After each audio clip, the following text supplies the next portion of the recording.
welcome. This is another one of our virtual author events that we've just started doing because of the global pandemic that's going on. As always, I am so thankful that you are choosing to let us into your home this evening and to spend the evening with us. We used to do this all over the metropolitan area in libraries and churches.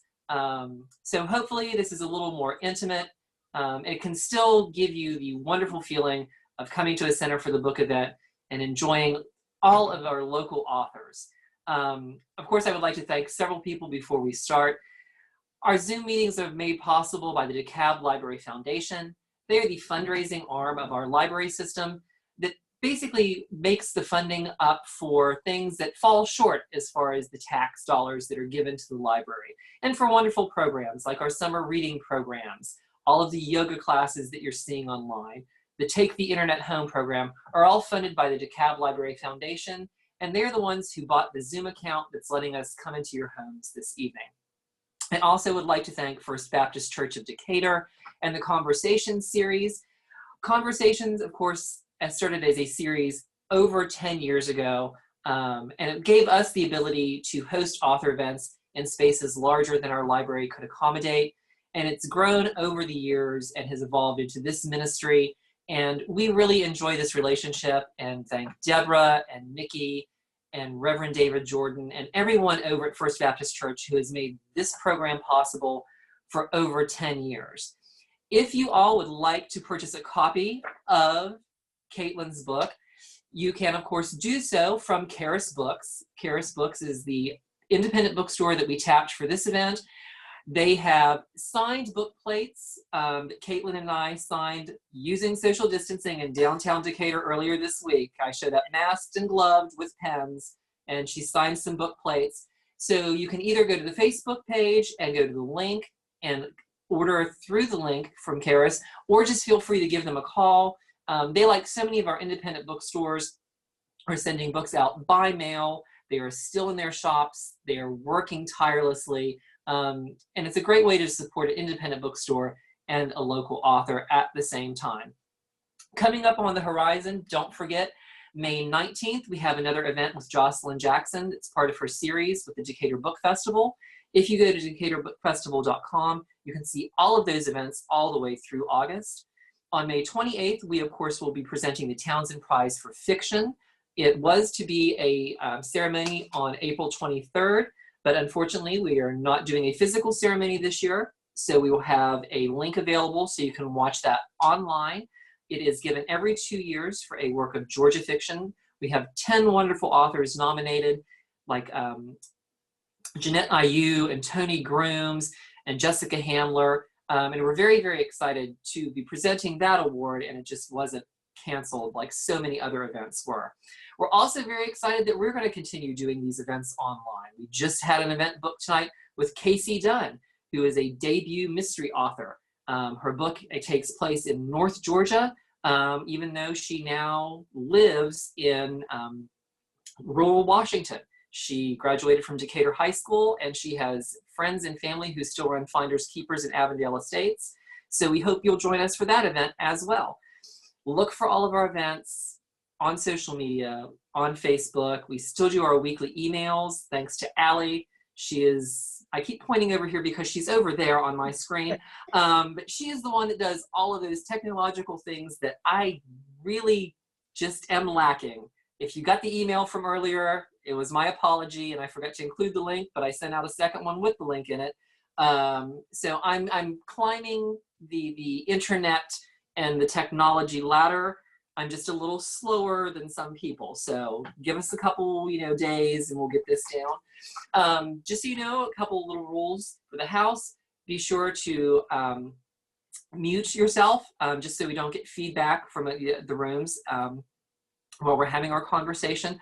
Also, we're going to use the raise your hand feature, and Allie will recognize folks at the end of the presentation if you have questions for either of our guests this evening.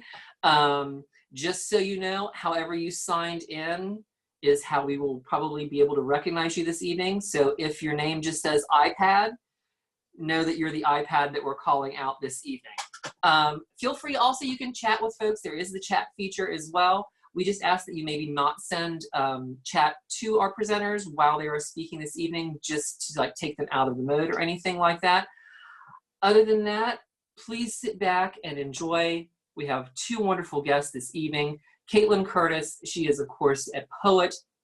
She's an author of Glory Happening, and now her new book, Native: Identity, Belonging, and Rediscovering God, that talks about the intersections of her Native American heritage, being a member of the Potawatomi Nation, and recognizing her place not only physically in the world, but her place spiritually in the world. And she is being joined tonight by Pastor Daryl Ford. And welcome both of our guests this evening. Thank you. Hi, everyone. It's so cool to see you all in your little boxes. Thank you for being here. I'm going to open with a reading like I would have done if this event had taken place in person. And so I'm going to read to you from the book, kind of from this section about how Christianity for me is a journeying thing. And so it's full of these questions. You know, I've had a lot of podcast interviews and things like this. And what I keep coming back to and what people keep saying to me is that this book is kind of a giant question mark. I'm not like giving you answers for how to go on your own journey, but I'm letting you know what my journey has been like in hopes that you can kind of be on your own journey and ask these questions about identity and faith and decolonizing and all of these things. And so, yeah, I'm just glad to be here with you. So I'm going to read, if you have the book, I'm reading from page 16, and I'm just reading one of these little essays inside of this chapter. Because being human and discovering the constant layering of identity is a journey, so too religion is about journeying. My experience with Christianity is a journeying story. I believe it is a story full of rights and wrongs, but for me, the origin is always the love of God, a love that has been greatly distorted by the colonizer church throughout the centuries. I believe that Christianity rooted in the love of Christ has no room for power that oppresses, but advocates for power that breathes only humility, a vision of the feminine divine, as author Mirabai Starr articulates so well in her book, Wild Mercy. And yet, over the years, Christianity has become a thing of empire, so much so that it's difficult to tease out what is good about a religion created for following the person called Jesus, for knowing the Christ. Richard Rohr, in his beautiful book, The Universal Christ, says, "Our faith became a competitive theology with various parochial theories of salvation instead of a universal cosmology inside of which all can live with an inherent dignity. This is the faith I am called back to again and again, despite being brought up in a conservative evangelical faith. This, the universal Christ, who in grace and love holds all things and all people and all creatures in that grace, is what gives me hope in this world. The universal Christ, who is not a colonizer, who does not seek after profit or create empires to rule over the poor or to oppress people, is constantly asking us to see ourselves as we fit in this sacredly created world. It is what my Potawatomi ancestors saw when they prayed to Kuche Manado or Mamogosnan, and it is what our relatives still see when they pray today, a sacred belonging that spans time and generations and is called by many names. Today, it is what I continue to see in my own faith, not a Christianity bound by a sinner's prayer and an everyday existence ruled by gender-divided Bible studies and accountability meetings, but a story of faith that's always bigger, always more inclusive, always making room at a bigger and better table full of lavish food that has already been prepared for everyone and for every created thing. That is the journey, ever evolving, ever creating, ever giving hope and tethering us back to ourselves and one another. And so I loosely call myself a Christian. And so I also call myself Indigenous. I am Potawatomi, constantly being called to my belonging with the love that only Creator, Mama Gosnan can hold, has always held, and always will hold for all of us. It is a difficult journey, and I don't know where it will lead. Years from now, I may no longer call myself a Christian.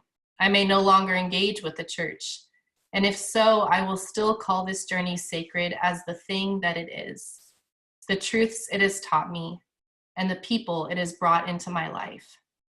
My faith is not a faith to be held over others or a faith that forces others into submission, but an inclusive, universal faith, constantly asking what the gift of mystery truly is and how we can better care for the earth we live on, who constantly teaches us what it means to be humble. The older I get, the more I realize how wired I am for community, for relationship, for belonging. Sadly, the church isn't always that place. Sadly, institutions are often run more by their rules and regulations than by the desire to accept and hold people where they are, with all that they are. So my community is the birds who chirp outside my window, wherever they are on the journey. Community is the people I found online who teach me something new every week, if not every day. Community is the neighborhood we live in, and it's the Oklahoma dirt that still claims me, and the waters of the Great Lakes who call to me. Community is the human family and my creature kin. Community is journey in and of itself, and that may be one of the greatest and most challenging calls of our lives. It is the thing that sharpens us, hurts us, heals us. It is the thing that leads us home or to a new home we did not know we longed for. Community is the miracle that reminds us we are still looking, still searching, and that faith can be a partner in that journey. So I asked Daryl if he would join me in this conversation because Daryl's just one of my favorite conversation partners. We meet for coffee every now and then at Dancing Goats when we're both available at random times, and we just talk about faith and life and what it means to be human. And so I thought he would be a perfect conversation partner for this because we can just talk like we normally do, except in front of 80 people. So that's our plan. That's fun. Well, it's great. I'm so thankful to be invited into this. Caitlin, you know, I mean, it's for us, we could easily jump in these conversations literally 20 minutes out. Hey, are you busy? Let's talk. And it's always been an encouraging thing. It's also been, I would say, refreshing because these are conversations. Some of the things that you write about in your book, they're not easy conversation starters. They are the kinds of things that people typically shun, frankly. I think that there are plenty of places in your book where I could see people, I could almost imagine people wincing or going like, I can't believe she just said that, or I can't believe she's going there, or I can't believe she's revealing that. And so I've always felt like it felt like a safe place for us to engage because you were willing to go there. And really quick for folks to know, we had folks in our church who either connected to you or knew about you, and that's how I started to learn. And we actually interacted, I think first on like social media. Yeah. And yeah, we just got kind of engaged, and I was like, how does this person even know I exist? Like our church had already done your book, and I'm like, I'm not worthy. I can't believe I'm getting, that kind of thing. But I didn't want to fanboy you right out the gate. So I just kind of acted like, hey, it's good to hear from you. That's nice. So I'm thankful to be on this with you. It's really a privilege for me. Oh, thank you. Yeah, so I, my first book, Glory Happening, I did a women's study. I went to a woman's house and I talked to this group of women who were reading through Glory Happening, and it was women from Daryl's church. And so that's how I found out about his church. And some of my favorite people still go to that church, some of my good friends. And and I actually write about that experience of going to that group of women and talking about my mixed identity. So being white and Potawatomi and being a Christian and Indigenous, all of these tensions that I constantly hold, being in a space there and meeting other women who are mixed culture, mixed race, mixed ethnicity, and realizing that there's so many liminal spaces that we're inhabiting. And I just think a lot of people don't talk about it or don't notice it or something. It's like we just kind of skip some of these conversations. And wanted to find a way to embody that through story. So it feels like an invitation. Caitlin, when you did that, one thing that was interesting in your book is you included a letter that you wrote to one of the women in our church who, it was interesting. I remember when she came afterward and just saying like, I can't believe somebody actually sees me. And in your letter, I'll never forget this, because for her, you could see that there was this very deep resonance for her that she hadn't found in quite some time. And you'd heard her story and you knew that there was a lot of tension there. But in the letter you wrote to her and you included in your book, there was something you said to her, and I wanted to just get your thoughts on it. You said, hear me on this. Speaking into these spaces will cost us something. It will mean that we choose to forsake the call of assimilation, the pressure to pursue whiteness. It will mean that we are told we are too much, and that we should calm down, and that we make people uncomfortable.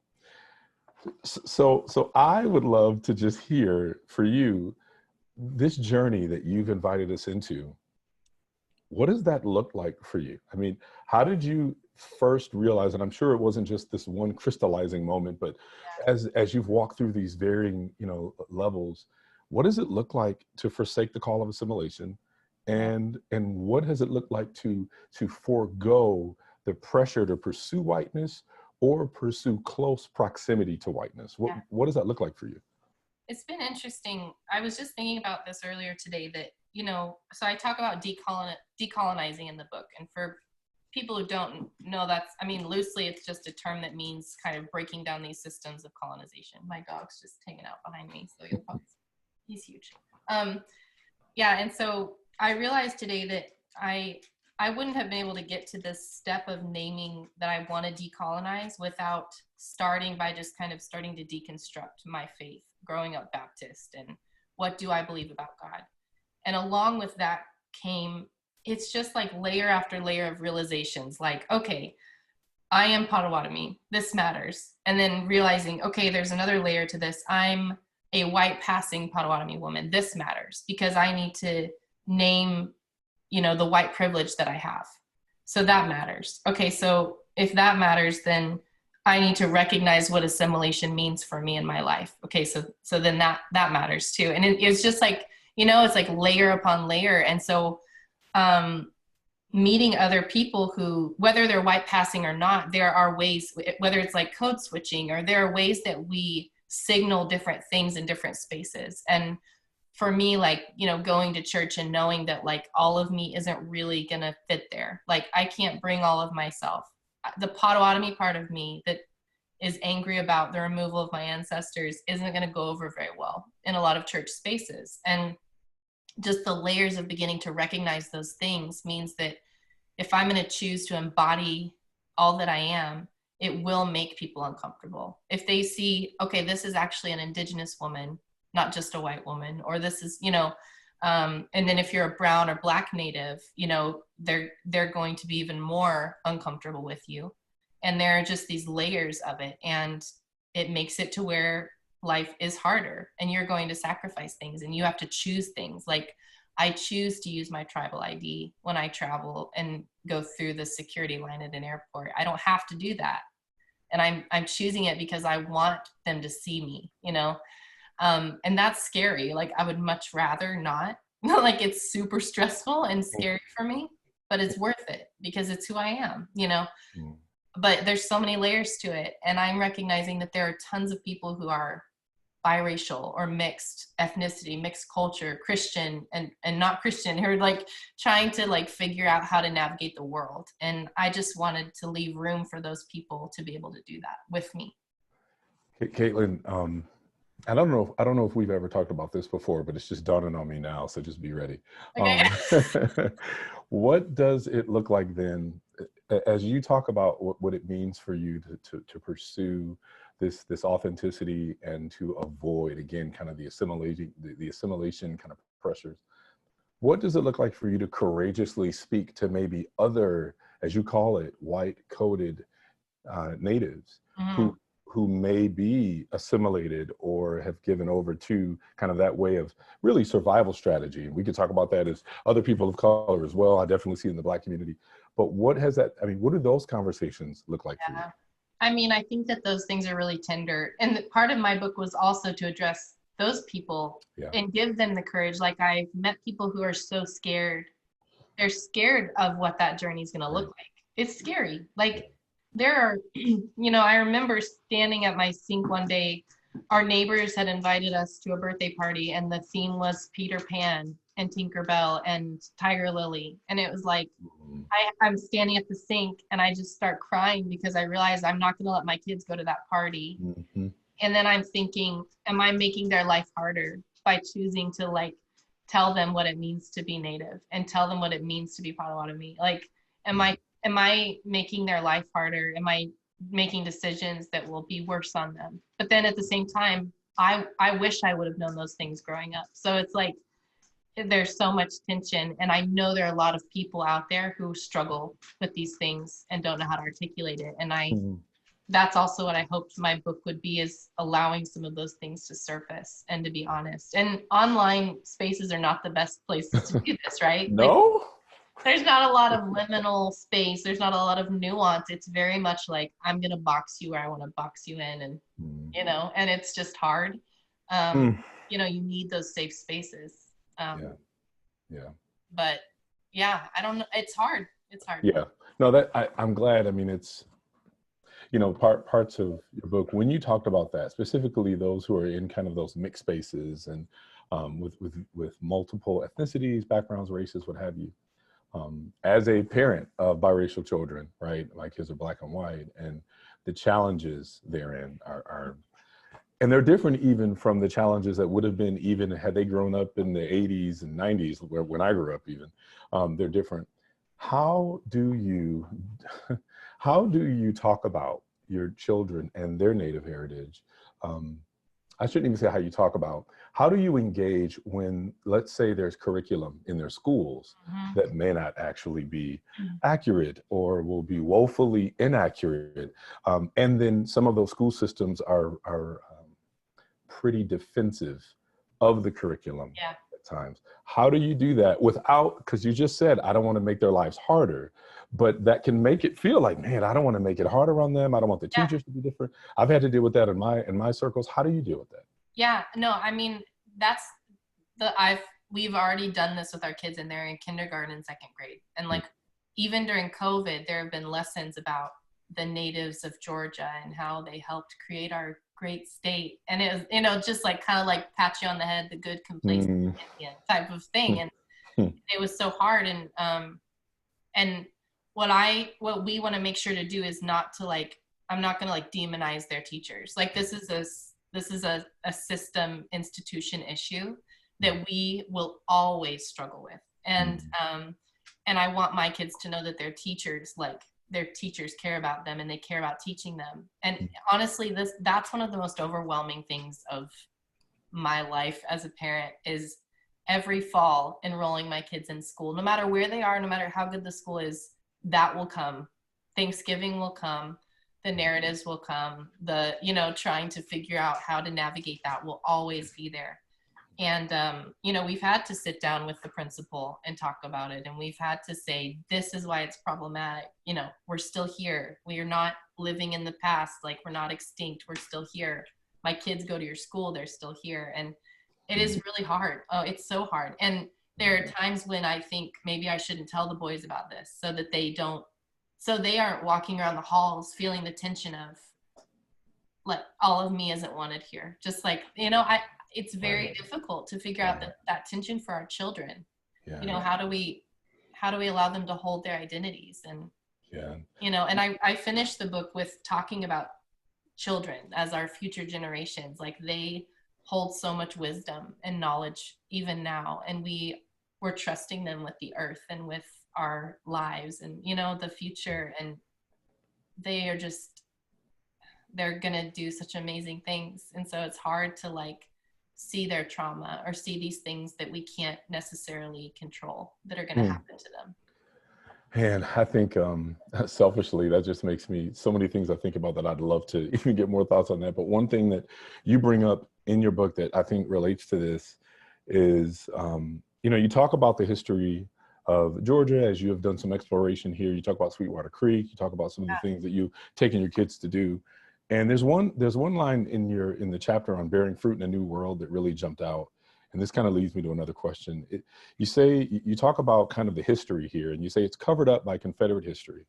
And it seems that in many spaces, it's difficult for people to draw connections from the forced removal of the indigenous peoples of this land to the mistreatment and enslavement of African peoples when they were taken from their homes and forced here on ships.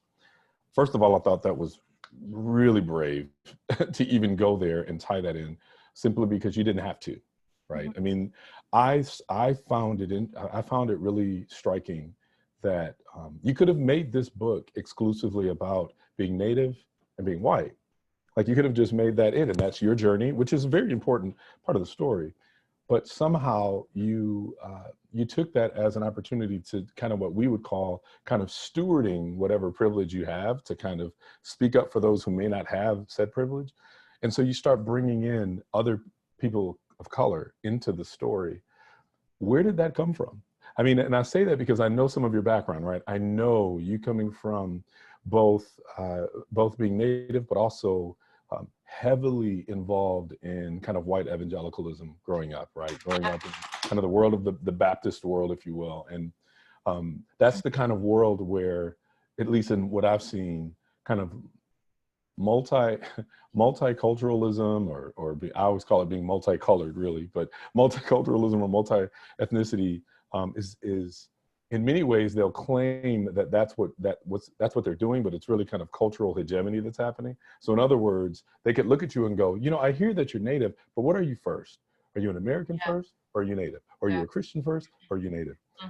Where did that come from, where you stopped and like that bifurcation kind of ended for you? How did that end? How did that piece where you stopped going, I'm not going to choose, or I'm not going to choose to be Christian first or American first? Like, me being Native is like part and parcel of who I am. Yeah. Where did that come from? That's a good question. I feel like it wasn't, like you said earlier, it wasn't like it happened. Like, I think that because I started deconstructing my faith, I was asking these questions of who God is and what did I grow up with, and maybe there's something wider even within Christianity. And then when you realize that decolonizing might be important, like, there's no other option but to name the voice inside yourself that's in silence, which for me was my Potawatomi identity. But then I have to be like, well, if that's happening for me, who else is it happening for? And then as I begin to understand that, I'm meeting, I have all these friends who are disabled, or other people of color, or queer, who are trans, who are having these same kinds of things where they're trying to listen to those parts of themselves that have been silenced and assimilated and oppressed. And I didn't feel okay with writing a book that would leave out those, and I can't name everyone, I can't cover every oppression, but like, I had to do my best to try to bring in our collective wholeness. Like, I write in the book in one point, like, that our like spiritual liberation is bound up together. Like, we have to do this together. And I didn't want to write another book calling out like Christianity, but then still being very individualistic in its goal, because that's just doing the same thing all over again. Like, trying to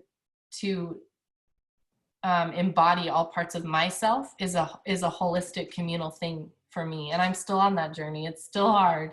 But if I want to be a good friend, or if I want to actually do solidarity work like I claim I want to do, that means that I have to be paying attention to the other things that are happening, and history, which there is that thread of white supremacy that connects so many of us and our oppressions to each other, even if they're not the same oppressions, like, they are connected by that thread of white supremacy, and we have to talk about it.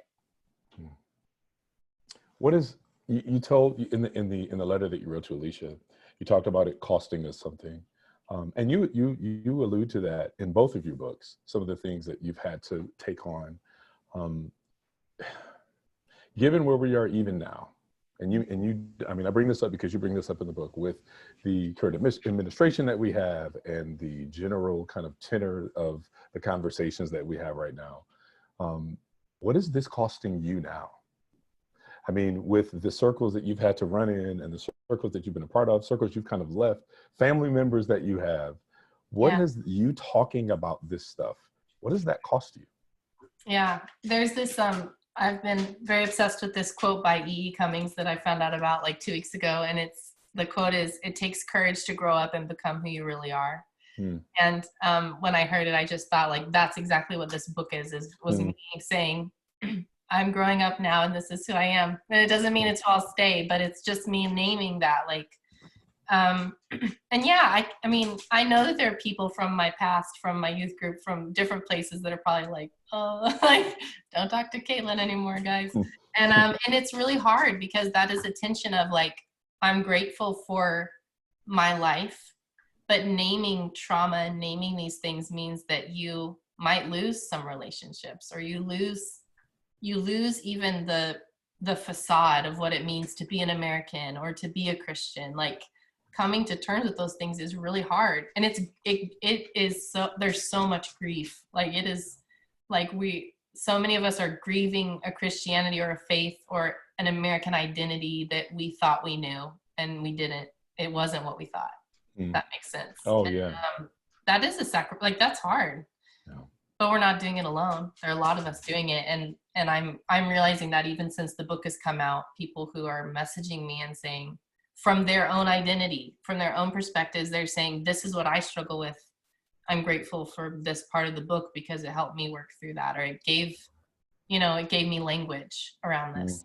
You know, it's you know, as we talk about some of these social and relational kind of ramifications of this journey that you've been on, as a pastor, I'd be remiss to not ask this question.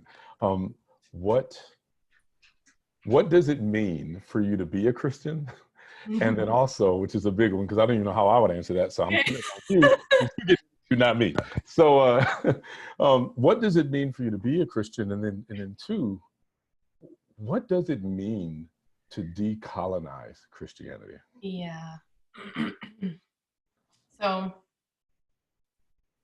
there came a point for us last year where we recognized that we couldn't go to church for a little while because we were not able to have a wide enough dreaming lens of what decolonization looks like when I can't even like walk into the church we were going to and feel like all of me was there. Yeah. You know, there was a point where it was like, okay. And there's also a point where I realized that I no longer had any feelings around the kind of white Jesus that I grew up with, the savior kind of guy. And that freaked me out. That was probably 3 or 4 years ago, but I had this moment in the middle of church and I just like lost my bearings. Like I was like, oh God, like, am I even a Christian if I don't think of Jesus the same way? And so, you know, I just kind of say right now that I feel like I'm on the periphery of Christianity. I so value my friends of other faiths who are just being amazing people and loving the way that God loves, like, and I value my Indigenous friends who want nothing to do with Christianity because of what it's done. Like, that's a conversation that I want to have because I'm aware of it. And that's my tension. That's the tension I carry. I don't know what it means to be a Christian with the label of Christian anymore. And so it's hard, like even writing my bio and putting that I'm a Christian in my bio on anything because it gives a message to people. And so some people will see that and say, I don't want to read that book because she's a Christian. And then I'm on the other side saying, what if we decolonize the whole thing and it looks different? And what if Jesus is a person of color actually? And what if, he doesn't like empire? And what if he doesn't like oppression? But like, then what do we do with that? You know, do we just create a whole new church? Do we just forget about the church concept? I don't know, Daryl. Well, I'm glad I'm not answering this question, but I'm really glad that you're going into it because I'm glad you answered it. I think that the reason why I wanted to hear you kind of expound on that some is because I think that you just talked about one side of it, right? You talked about the side of, what does it look like for me to maybe change my view, or I would say have a much more accurate view of who even Jesus is versus kind of this colonized version. And then when you talk about like even putting Christian in your bio or your profile, like what that communicates to either people on the quote unquote outside, but also the false expectations that people who claim to be Christian have of you as well. Mm-hmm. Talk a little bit about that, about the expectations that people, what they think they're getting when Kaitlin Curtice comes to speak at their church or their campus. And you see them doing. Talk about Baylor. Talk about Baylor, please. Talk about them Bears. Talk about them Bears. Well, so yeah, it's funny because a lot of people don't know what box to put me in. They're like, are you evangelical? And I'm like, no. Are you progressive? I guess, like maybe, but not always, you know, I'm not conservative. Like, but a lot of people don't know what to do with me. And so, but I've spoken enough publicly, and I've shared and I write enough that people should kind of have an idea of what I'm bringing when I come. And but there are still spaces like when I spoke at Baylor where they just weren't quite ready for what I had to say. And it was this moment of like, you know, oh no, you know, have I been appearing really mean? You know, and I thought I was like speaking these things as an invitation, you know. So there was definitely this moment, but then the amazing thing that happened was all these people like on Twitter and online just rallied around me and said, we know who you are. Like, we know what you stand for, and we know the work you do. And it was this beautiful thing to have all these people who don't know me personally, but do because of the space I have online, that know that these are the things I care about, and I'm not going to give those up, and I'm not going to stop speaking about the truth of where this nation was founded and what it was founded on, and I'm not going to give up talking about how the church can be better if it needs to be better. And but yes, there's some discomfort, and I'm okay with that. And I'm not like I'm not just yelling out answers. Like, I want us. The invitation is that we all have to ask these questions for ourselves and with each other. Yeah. And some people won't be ready for that. And that's their thing, you know? Yeah. That's, I mean, now this is something we definitely have talked about. One of the things that struck me in both of your books and I think I shared this with you, that was very convicting for me. Good church word, right? Conviction. That's something that really just kind of made me go, oh my goodness, I see my own complicity and guilt in some ways that like I've overlooked and I've completely missed, and not seen you and not seen other natives. I think as a Black man, as an African American man, I think that one of the things that, and I love that you touch on this when you talk about white supremacy, and you talk about, you actually quote Lisa Sharon Harper, she talks about race being about power. And one of the things that got me in both of your books was that, honestly, and this is just how I've experienced it, for Black folks, a lot of times, the closest we ever come to engaging with the Native experience is basically by trying to prove that we might have some in us. And it's hard, you know, as the DNA stuff has come, and you talk a great deal about that, and I'm glad that you do, because as you know, I love all the genealogy studies and all that stuff. But one of the things that got me was like specifically within the Black community, most folks have a story about a great grandmother that was Native American, and everybody's got these stories of like, I know that I've got this. And then normally it's proven by looking at phenotypes. Look at the cheekbones in this picture, look at the jet black hair and all these things. We have that in my family as well. The interesting thing is, and I think Henry Louis Gates pointed this out in one of his documentaries, that African Americans, roughly only about 2% have, even if you want to count the DNA test as something, right, only have 2% of any of that tie at all, right? But there's this desire to have that part of the history.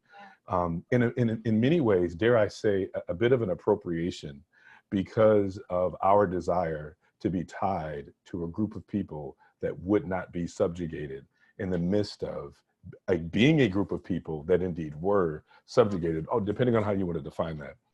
And I think that what that did for me was, it's like, man, it's interesting. Like, I come from a group of people that are very proud of the fight that was put forth, and very proud of fighting for 40 acres and a mule, while never paying homage to the fact that that 40 acres was really never the country's to give them either.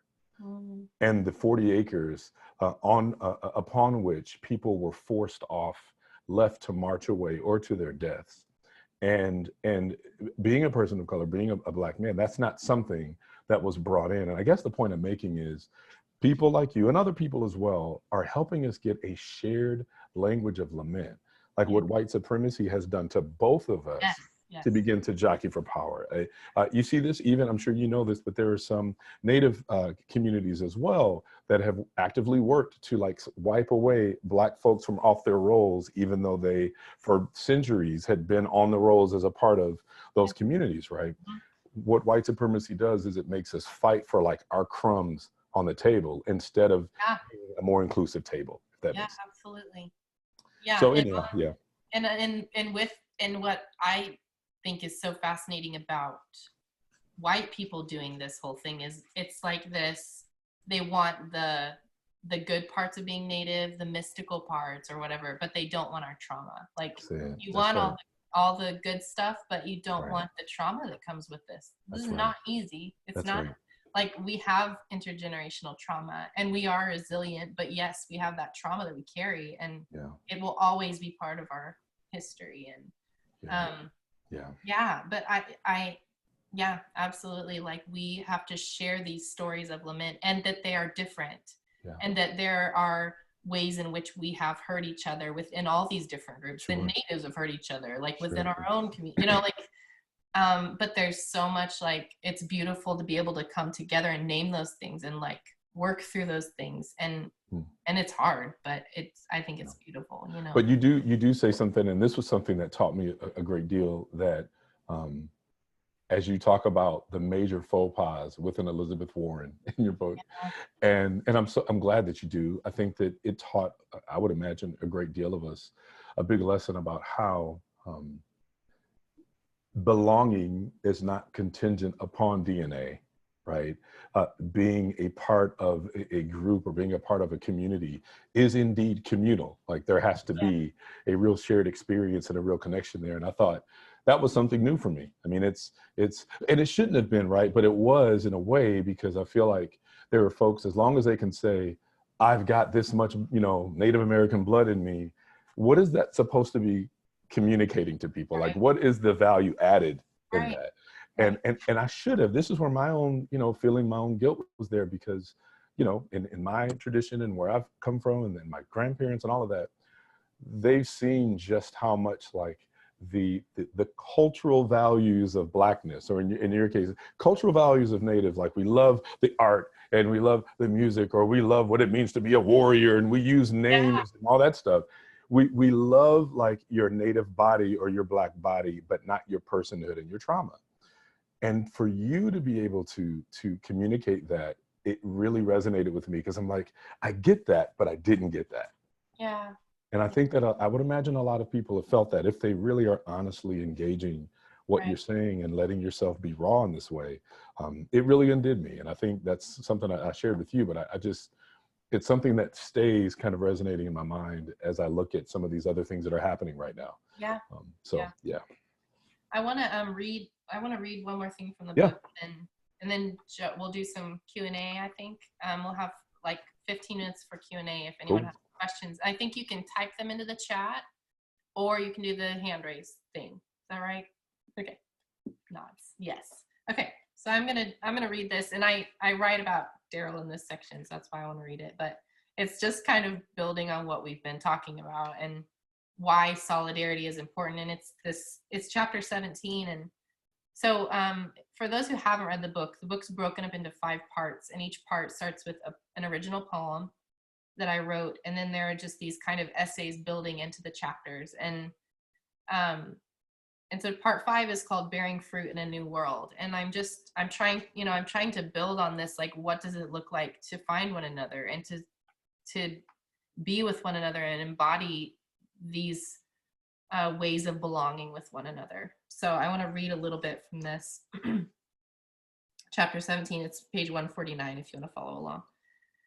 Latasha Morrison began Be the Bridge in 2016 as a space for the church to foster conversations on racial reconciliation and justice. When our church in Atlanta announced that it was participating, I joined right away because I was hungry for conversations on intersectionality and truth-telling, especially within the church context. Over the next few months, a group of about 12 of us met to share our stories, led by our group leader, Zach, who facilitated the conversations. The people of color in the room shared their experiences in America, and I shared my experiences as an Indigenous woman. We became close, not because we have a lot in common, but because we gathered for the purpose of listening, of making room, of testing the status quo given to us for so long, both in America and in the church. Intersectionality as an idea was discussed as early as 1892 by Anna J. Cooper, a Black liberation activist and educator. The term intersectionality was coined more recently in 1989 by Kimberly Crenshaw, a pioneer of critical race theory, who gave a TED Talk on the subject. She defines intersectionality as the complex cumulative manner in which the effects of different forms of discrimination combine, overlap, and intersect. Crenshaw's work focuses on the intersection of race and gender, and on how race and gender overlap to disenfranchise Black women. She says, "We have to be willing to bear witness to the often painful realities that we would rather just not confront." What I see in these expressions is the invisibility of Indigenous women in America as well. I learned in my Be the Bridge group and from the Black women in my life that Black and Indigenous women must work together, partner together, and must actively join with other women of color to lead the way forward in America. Intersectionality brings us together because Black women, Indigenous women, and other women of color across the spectrum are ignored, mistreated, called angry for speaking up about basic human rights. Bridging this gap means having hard conversations on intersectionality within our churches and communities. It means men stepping down and women stepping up to tell our stories. Leanne Simpson says, "For me, engagement with the theories and practices of co-resistors is powerful because it often illuminates colonial thinking in myself and demonstrates different possibilities in analysis and action in response to similar systems of oppression and dispossession."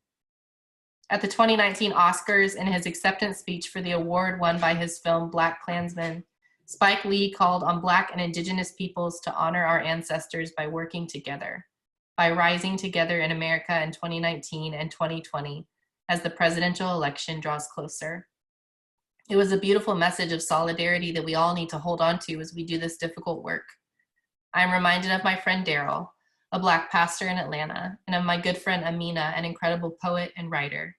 We meet for coffee every now and then to discuss the ways in which our identities overlap and differ. And these conversations bring us solidarity. They help us remain willing to do the work necessary to make justice happen, especially within the church. Okay, I'm gonna stop there because it's long. But I just wanted to read that because Daryl's right there and I can read about him in my book. So thank you, Daryl, for having this conversation with me. Thank you guys thanks for inviting me. This has been, I can just tell you, even for folks in our church, this has helped start some conversations and allow us to go deeper in some areas that we keep saying we want to do, and we want to keep doing that hard work. So I'm so thankful that you allowed us to do that. Thanks for letting me be your friend. Yeah, thank you. Excellent. Well, thank you, Caitlin and Daryl. If anyone has any questions, you can either use the raise your hand feature and Allie will let us know who is doing that, or feel free to go ahead and type it in the chat, with the little 3 dots on the right hand upper portion of your screen. And as soon as we start getting some of those in, I will either read them off or Allie will recognize you and you can go ahead and ask Caitlin, or if you have a question for Daryl, feel free to ask Daryl a question as well. We have a hand up already. Will. Okay. Hey, Caitlin. Good to see you again.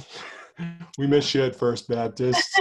Always take any of these kinds of opportunities. I just wanted to say, when you referred to yourself earlier as being white passing, and I was just wondering, has being white passing been a challenge all by itself in certain circumstances? I was thinking about your example with like talking to your kid's principal, and if you were to walk into the principal's office, and you didn't look white, they might look right at you and say, "Oh, we've got a problem." And then you could start the conversation right there. But do you sometimes have to step backward and like explain why you even care about this in the first place, if that makes any sense? Yeah, I mean, there's definitely stuff with white passing natives where people will be like, "Are you really native? You look white." And that's just stuff that happens. And then you can be like, "I'm native." And then they'll be like, "How much native blood do you have?" And then anyway, so it's like back and forth. It's a lot of stuff. But yeah, also just being aware of that privilege of knowing that if I walk in and I look white, that's different than me walking in and being a brown or Black Native. And that is my white privilege. And so I am always aware of that and making sure that the ways that I interact and the ways that I understand things is through that lens, because it's important. It's important because if I don't name it, I'm going to miss things and I'm going to do harmful things, you know? So it's always, it was a new thing for me to find language for it because I didn't know that there was that, but I'm really grateful to have that language. So thanks, Will. Okay, Caitlin, we have one question in the chat, and it is from a Carissa Sundust. Yeah. Thank you for typing this. And she asks, have you had an opportunity to speak in front of an all Native Christian audience? If so, what has been their reaction to you? As a Native Christian who is pretty active in ministry work, I have had to be cautious about who I talk to about these issues of identity, even with other Native Christians, because they're simply not ready to enter those conversations. And to some degree, they are so assimilated into the church that even they believe that their Native culture and teachings to be evil and or irrelevant to their faith journey. Yes. So I have not, I've not ever spoken in an all Native Christian audience yet. And that's something that I've thought about this a lot, actually. And so I'm glad that you brought that up of, you know, I speak in predominantly white church spaces. And so I'm having this conversation with people from that side, but what does it mean to have this conversation with other Natives who are Christian, who are trying to figure this out? And my grandma, who was Potawatomi, was a Southern Baptist church secretary, and she never talked about being I don't remember any conversations about being Potawatomi, you know, and so even for her, it was not a conversation that we had in our family. And so, yes, there is so much tension. And like you said, trying to figure out how to talk about it, because I'm not an Indigenous Christian who's like trying to sort of evangelize other Natives. I'm trying to sort of name some of the things that have been problematic in the American church. And you're right, even some Christian Natives aren't ready for that conversation. And so there's so much tension and liminal space in all of this. And that's one of the reasons I was so scared to publish this book, because there's a lot here that is really hard. And I'm just kind of sharing my stuff and then letting it fall as it may fall for whoever reads it. But yeah, these things are really difficult. And so I'm starting to have some of these conversations with other Native Christians like you, where it's like, how do we do this in larger groups? How do we do this within our tribes? How do we do this with each other? And you're right, some people aren't ready for it. But yeah, thank you so much for naming some of that. Anyone else? Allie, do we have more hands? I'm not seeing any more hands, no. I have probably something like very nebulous, but it came from you talking about having to talk to your children's principals at school. And, you know, it seems to me that for some strange reason that Native Americans, African Americans, it's like when something happens or we have some historical reason to reference those individuals, it's like there's, you know, Black History Month, and then with like, you know, the pipeline issues and you know, like you said, that all of a sudden it has to come up. It's like, do you feel that sometimes that, you know, white people in general and in America in general looks at Native Americans as something historical instead of you still being here? And or you're looked at as, you know, once again, like Daryl referenced the 40 acres and a mule. It's like, you know, it's like historical points, but until something else sort of ripples the timeline, we let these conversations, we let trying to move forward just be swept under the rug without actually actively engaging in those kind of conversations.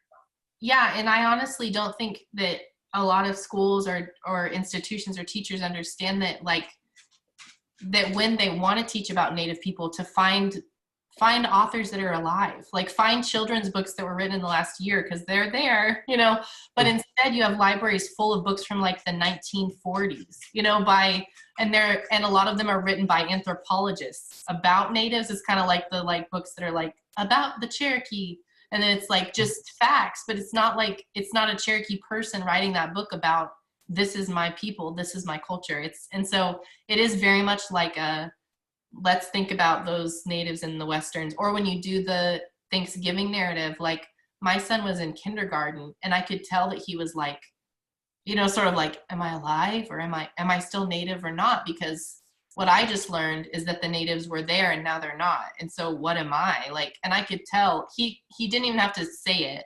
And I could tell that his brain was like trying to, you know, like figure out what reality is. And I hate that was like the first thing he learned about natives in his school was this. And Thanksgiving rolls around every year, and it's also the same month as like Indigenous Heritage Month. And so we're trying to celebrate who we are when we also know that it's going to be completely missed because of the narrative that we have, you know. And yeah, it's hard. And like I don't have answers. And I know some teachers are doing it, are really trying to do the work, but on an institutional level, it's so hard to like always be the parent that's like, hey guys, can we change this again? You know, it's hard. Yeah. Got it. We have another question from the chat from Kristen Koger. And Kristen asks, as a pastor who works in a predominantly white church and works with children and who desperately wants a large table with lavish food, what can I do to help? How can I help create a church that you would feel like you and other Indigenous folks are seen and welcomed? How can I help raise and teach the next generation?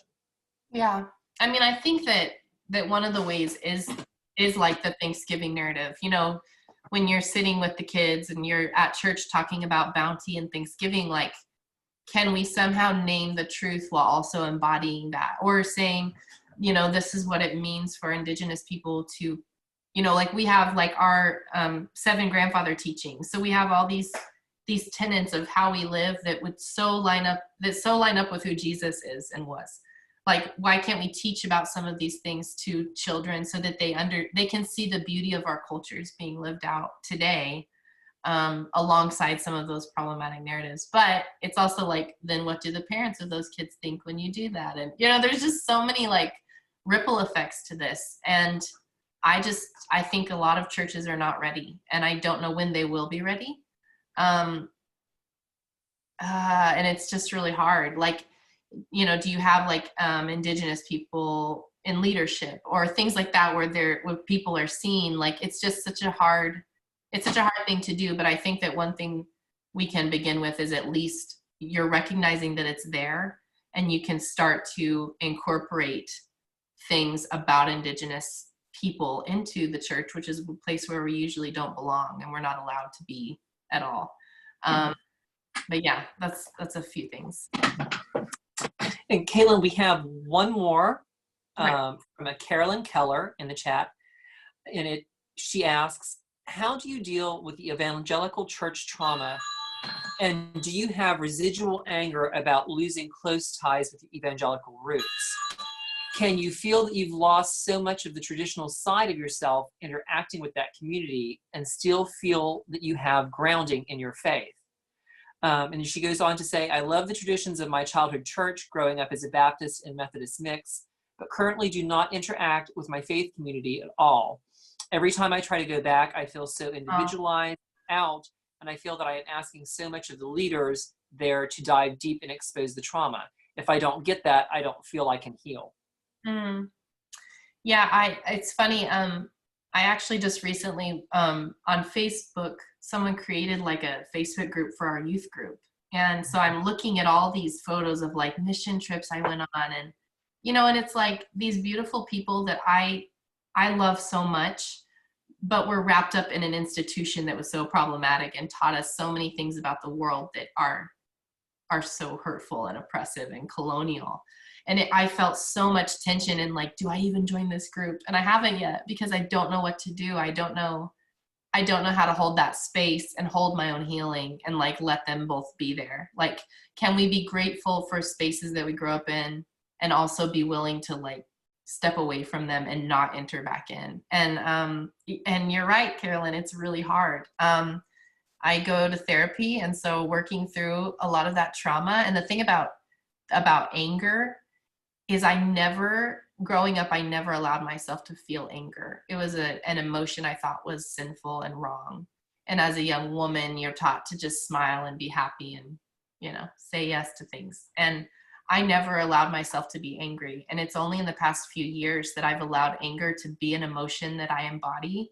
And I have found that really healing, just that in and of itself, because it's allowed me to name things, to name my trauma, and to name what hurts. And part of writing this book was being, you know, allowing myself to get angry and honoring the anger of others like you who are trying to like process this.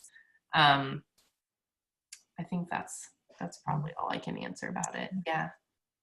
So we have two more. We have one raised hand and one more question in the chat.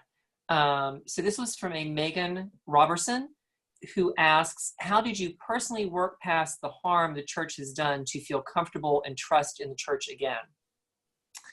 I probably don't fully trust the church again yet. Daryl is already laughing. He's like, oh. I go to Daryl's church every now and then. You know, yeah, I honestly, right now, I don't feel comfortable in church spaces.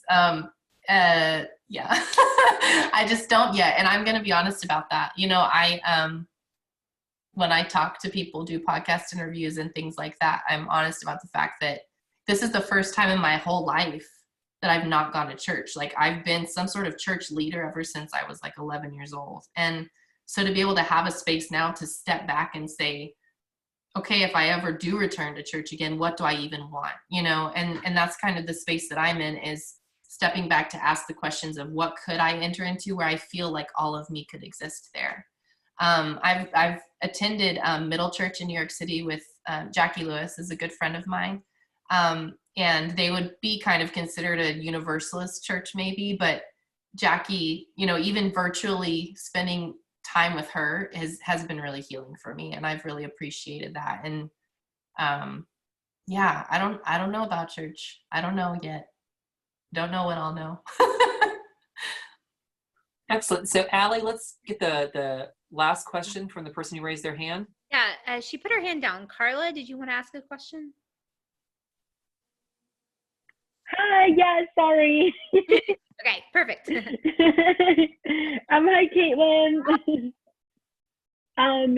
So I think, so I'm terrible at asking questions. I think it's more like a comment. But I just wanted to say thank you for sharing your heart, either like through social media, but even like, especially in your book. Just reading through it has brought so much healing, and just listening to you has just always brought so much healing. So yeah, I just mostly wanted to say thank you, because it's hard to be so vulnerable, especially for the world to see, you know, and, but I know that I found so much healing, because I am, oh my goodness, I'm so many things, it feels like to me. You know, I'm a Jesus follower, but I am a Latina, and I'm undocumented, and I'm Afro-Latina and Peruvian, and there's just so many things, you know, and I'm Peruvian, I'm Indigenous, but Peruvian Indigenous, and and so there's just like all the mixtures, and just like hearing your story just gives me so much permission to just, you know, acknowledge everything, and to know that God is in all of those. Yeah. So I mostly just wanted to say thank you for your work. Thank you for doing that. I mean, it's such a hard thing to live, to not just live in liminal spaces, but actually like to say, like, this is our experience, living in these spaces where there's not an answer, or where it's just an experience that we can't always name that makes sense. Like, there's so many people who, in their identity alone, if just talking about identity, how they identify themselves in the world, how people identify us, like, we are living in all these spaces and tensions that are so hard to hold. And I wanted people to know that they're not alone in it, you know, that we can all do that together. So thank you so much, Carla. Thank you. Ooh, we've got some like really nice comments just coming in real quickly before we leave this evening. Heidi Tusmer says, I'm graduating in June and will be ordained in an interfaith, interspiritual program, and I just left my current Episcopal church. I am so churchless now too. Oh, So, Heidi, thank you for sharing that. There are many of us. well, is there anything else last minute, folks? Any last minute hands? Any last minute questions in the chat real quick before I release our guests this evening to go take care of dogs and dinner and all those other things that are going on in the background? We did just have a question go up, a hand go up. Autumn. Oh, okay. Yeah, sorry for a last minute question, but thank you, Caitlin and Daryl, so much. I've really enjoyed this conversation.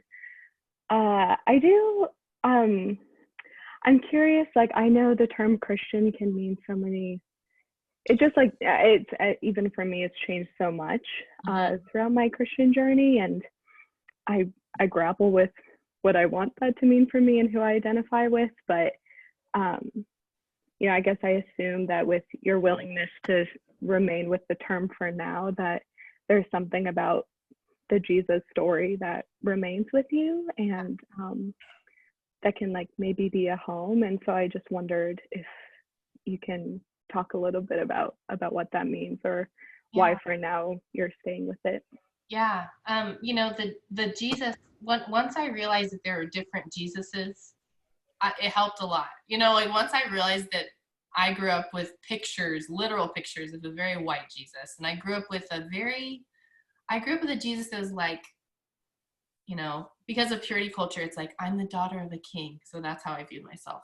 And Jesus was like my dance partner or something. It was so weird. It's so weird, but I'm just kind of telling you how I viewed Jesus was like this guy who kind of like hung out and like, you know, told me it'd be okay and was like really nice and a gentleman, and like I did, you know, the Jesus of my upbringing wasn't this like courageous radical person who stood up against empire and said you need to listen to the kids because they're incredible, and did these things that actually go against so much of in America, like American exceptionalism and what we talk about it as good. Like Jesus would stand against so many of those things in empire and oppression. And so realizing that there are different Jesuses, and like that helped me realize, well, if that's true, then there are different Christianities that are happening and that are at play right now.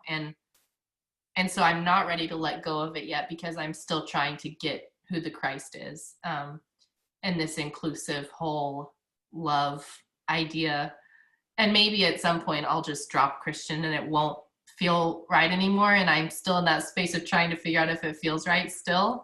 But I meet other people who are doing the same thing, and I'm like, okay, they're still feeling like Christianity might be the right thing, so I guess I'll claim it for now. Like we'll keep trying to figure out what it's supposed to mean, you know.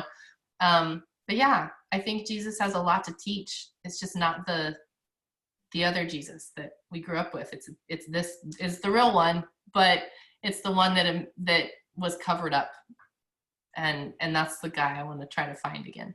So I'm looking for him. Thank you. Excellent. Well, that probably is a perfect place to end this. Thank you so much, Caitlin. Thank you so much, Daryl, for our conversation tonight. Lots and lots for us to think about, lots more for us to discuss and keep moving forward. Once again, if you need a copy of Native, give Karis a call. They can get a signed copy delivered to your mailbox. You can either look for the link, or if you have a pencil, I hear that people still use those things. Their phone number is 404-524-0304. They, of course, are one of the oldest feminist bookstores in the United States. They're in our little town of Decatur, Georgia. We are so proud to have them there. They do a lot of great events too that focus on intersectionality. So if you not just want a copy of Native, ER and Sarah and Angela can recommend all sorts of wonderful books to help further your discussion and your literary journey. Once again, thank you so much for joining us this evening and allowing us to come into your home. Until we can all be at the library or at the church once again, we'll be here. Feel free to email us, continue the conversation, and we will see you all again very, very soon. Have a great evening.